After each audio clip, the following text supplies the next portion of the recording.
गुरुदेव और माँ गायत्री के चरणों में कोटि कोटि नमन। आप सभी को प्रणाम।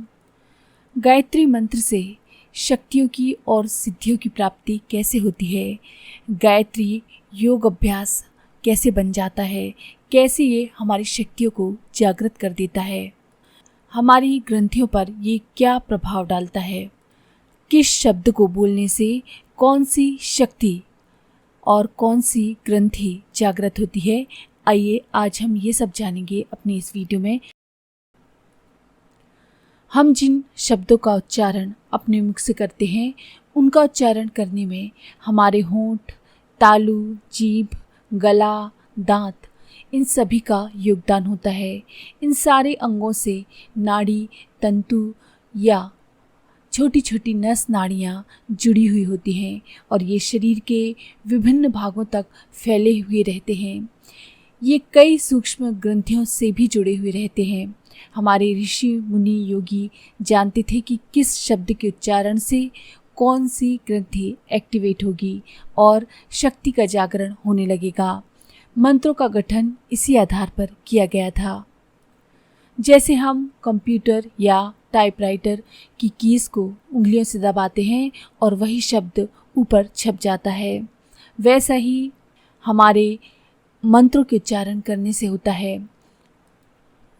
मंत्रों के जो शब्द हम उच्चारण करते हैं, उन शब्दों को उच्चारण करते वक्त हमारे मुंह के सारे अंग एक्टिवेट हो जाते हैं और उनसे कई नाड़ियाँ जुड़ी हुई रहती हैं जो शरीर के अलग अलग स्थानों में अवस्थित रहती हैं और गुप्त ग्रंथियों से जुड़ी हुई होती हैं। ये गुप्त ग्रंथियों पर चोट करती हैं और वे ग्रंथियाँ जागृत हो जाती हैं। जागरण से वे ग्रंथियाँ अपने अंदर बड़ी ही महत्वपूर्ण ऐसी विशेषताएं उत्पन्न कर देती हैं जिन्हें शक्तियाँ या सिद्धियाँ कह सकते हैं। योगी लोग योग अभ्यासों के द्वारा इन्हीं ग्रंथियों को जागृत करके शक्तियाँ और सिद्धियाँ प्राप्त करते थे। वे ही ग्रंथियाँ गायत्री मंत्र के विधिवत उच्चारण करते रहने से स्वयं ही जागृत हो जाती हैं। इस प्रकार गायत्री जब एक प्रकार की योग साधना भी है, जिसे सितार में कई तार होते हैं और उनको बजाने का एक क्रम होता है और उनको बजाने से एक मधुर सी ध्वनि सुनाई देती है। यदि हम उन तारों को बजाने का क्रम बदल दें तो वो धुन हमको अच्छी नहीं लगेगी। इसी प्रकार से मंत्रों के जो अक्षर हैं, उनका उच्चारण का जो क्रम है वो विशेष महत्व रखता है और वही शक्तियों का संचार करता है। गायत्री मंत्र के अक्षरों का अर्थ तो साधारण है, उसमें भगवान से हम सद्बुद्धि की प्रार्थना करते हैं, लेकिन शब्दों का जो चयन किया गया है, शब्दों को जिस क्रम से जमाया गया है, गुथा गया है, वो बहुत ही महत्वपूर्ण है और वही हमारी शक्तियों को जागृत करता है। लेकिन गायत्री मंत्र को और भी अधिक सूक्ष्म बनाने वाला एक कारण और है, वो है साधक का श्रद्धामय विश्वास। विश्वास की शक्ति से सभी मनोवैज्ञानिक वेत्ता परिचित हैं। केवल विश्वास के आधार पर लोग भय की वजह से अकारण काल के मुख में चले जाते हैं और विश्वास के कारण ही मरे हुए मृत प्राय लोग भी नवजीवन को प्राप्त कर लेते हैं। रामायण में तुलसीदास जी ने कहा है, भवानी शंकरो बंदे श्रद्धा विश्वास रूपिणो, यानी विश्वास को भवानी और शंकर की उपमा दी गई है। जब साधक श्रद्धा और विश्वास पूर्वक आराधना करता है तो शब्द, विज्ञान और आत्म संबंध दोनों महत्ताओं से संयुक्त गायत्री मंत्र का प्रभाव और भी अधिक बढ़ जाता है और वह अद्वितीय शक्ति सिद्ध हो जाता है। आइए अब हम जानते हैं कि किस शब्द में कौन सी शक्ति भरी हुई है। गायत्री मंत्र के तत् शब्द में तापनी शक्ति भरी हुई है और उससे हमको मिलती है सफलता। सा शब्द में सफला शक्ति उत्पन्न होती है और इससे हमारा पराक्रम जागृत होता है। वि शब्द से हमारी विश्वा ग्रंथि जो होती है वो जागृत होती है और हमें पालन करने की शक्ति प्राप्त होती है।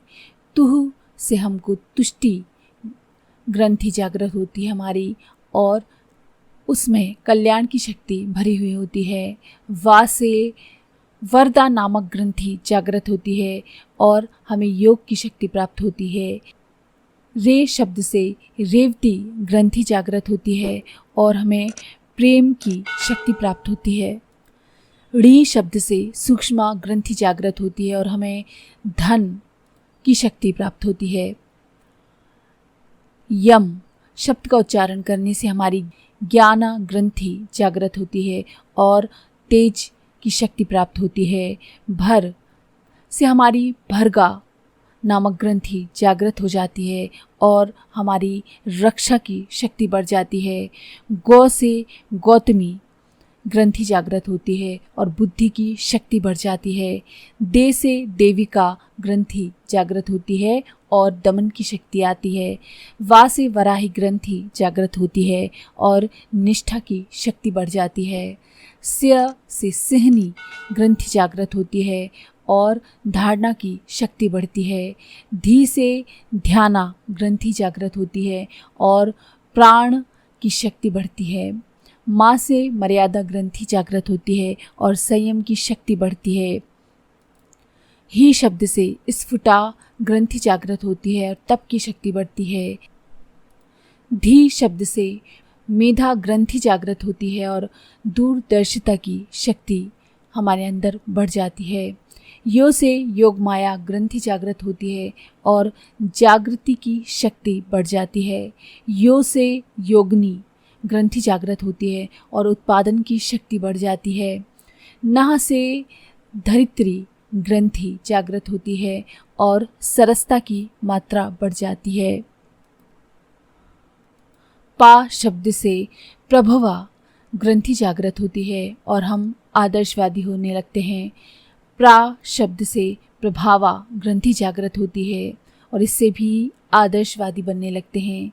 दा से दृश्य ग्रंथि जागृत होती है और हमारा विवेक बढ़ने लगता है।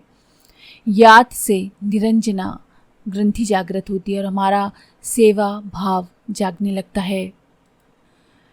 गायत्री ये सारी 24 शक्तियों को साधक के अंदर जागृत करती है। ये गुण इतने महत्वपूर्ण हैं कि इनके जागरण के साथ साथ अनेक प्रकार की सफलताएं, सिद्धियां, संपन्नता प्राप्त होना आरंभ हो जाती है। कई लोग समझते हैं कि ये लाभ अनायास कोई देवी देवता दे देते हैं। कारण ये है कि अपने अंदर हो रहे सूक्ष्म तत्वों की प्रगति को देखकर वे समझ नहीं पाते। यदि वे समझ पाएं कि उनकी साधना से क्या क्या सूक्ष्म प्रक्रियाएं हमारे अंदर हो रही हैं, तो वो समझने में देर न लगेगी कि ये सब कुछ कहीं से अनायास दान में नहीं मिल रहा, वरन आत्मविद्या की सुव्यवस्थित वैज्ञानिक प्रक्रिया का ये परिणाम है। गायत्री साधना कोई अंधविश्वास नहीं, एक ठोस वैज्ञानिक कृत्य है और इसके द्वारा लाभ भी सुनिश्चित ही होते हैं। योगी लोग अनेक प्रकार की साधनाओं द्वारा स्थूल और सूक्ष्म शरीर में स्थित जिन गुप्त शक्तियों को जागृत करने की कोशिश करते हैं, वे सभी गायत्री मंत्र से अपने आप ही जागृत होने लगती हैं।